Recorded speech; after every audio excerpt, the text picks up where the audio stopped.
Hey guys, welcome to New Zealand's biggest gap year. It's an epic challenge that my partner Laura and I decided to tackle a couple of years ago. We had to do 365 activities all around New Zealand in only 365 days. This is day 93.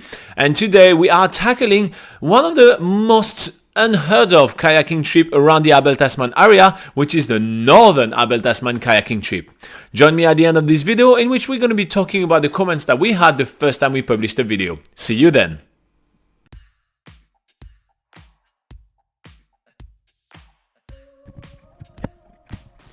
This morning we are heading to Tata Beach, which is not only a stunning golden sand beach in Golden Bay, but it's also the base of Golden Bay kayaks.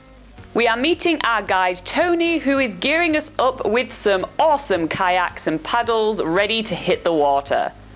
For this tour, we are going to be jumping on a double kayak. This is a true test of Laura and I's relationship. The person on the back has to kind of direct the kayak and kind of set the pace, while the person in the front has to give direction and say where they want to go, as well as paddle in a very even manner so the one on the back can follow the pattern, so we can be in sync at all time. This takes a bit of time to get used to. In this tour, we're exploring the northern end of the Abel Tasman National Park, which is far less explored than the southern end. Not many people think to come up here, but actually, as we're seeing today, there is a hell of a lot to see.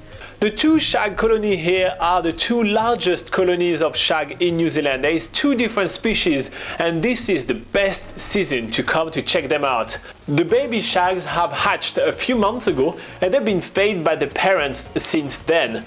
Now is the time of the year where they take their first flight. Once they take off from those rocks, flying is going to be the main means of transportation until they die. It is such an incredible time of their life, and it feels amazing to be able to be here and witness that. So needless to say that with two massive colonies nearby, there are birds flying all around us at all time. We don't know whether we're more impressed by the shag colonies or by the rock formations that they're actually nesting on. The coast around here is so rugged and made up of these real sharp granite formations. Despite being a bit of a grim, cloudy day, the water is turquoise, placid, see-through. It looks like a paradise.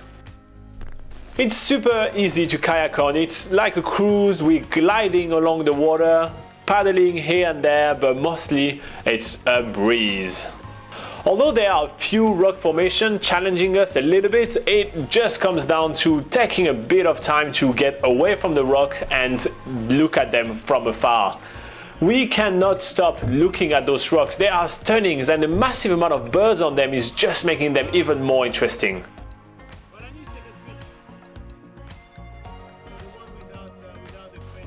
Our guide Tony is super knowledgeable about everything along this coastline, and the really cool thing about this tour as well is that Tony is open for what we want to do as well, so it kind of feels a bit like freedom kayak hire but with the knowledge of a guide.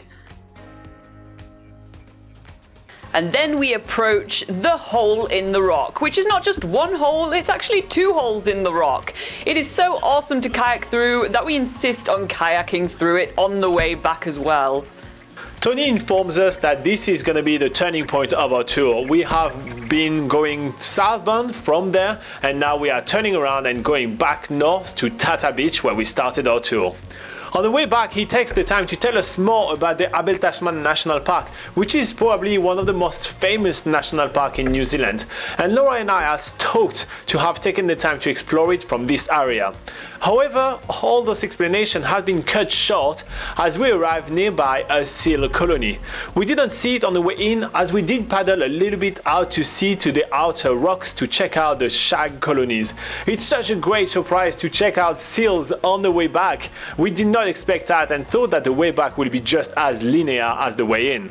Golden Bay keeps on surprising us with the amount of things there is to see here, and although we've been here for about 5 days now, we are going to be leaving the Golden Bay area still without having done everything here.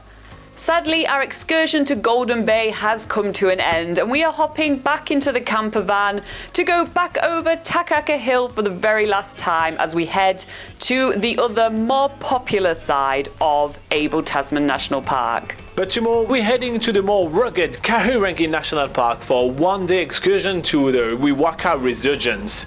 We'll be back to the Abel Tasman National Park the very next day.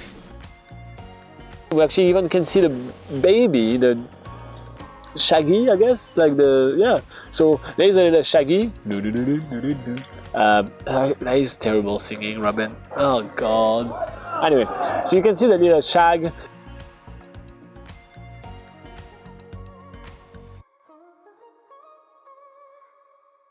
Alright guys, so as you can see, it's a pretty epic trip. There is a lot to see during this tour, and we actually got to discover some areas of the Abel Tasman National Park that Laura and I never seen before, so we're pretty happy with that. But we had quite a few questions and quite a few comments on the video the first time we published it, since, you know, it's kind of a different kind of place to visit.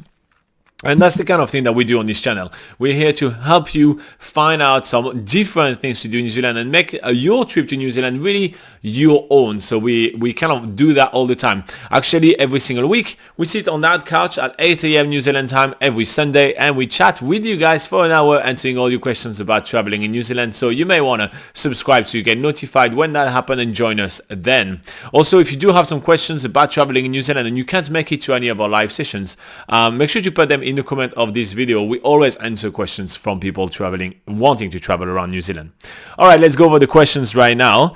We had a question from Anna, or a comment from Anna, which says that she can see the Maui warrior faces in the rock formation. And she says, look at the cliffs, they are here. And she said that's definitely a must see. So indeed, it just was hard for me to see that and for me to actually, you know, being able to actually notice this thing, but, you know, subsequent visit did help. I won't lie to you.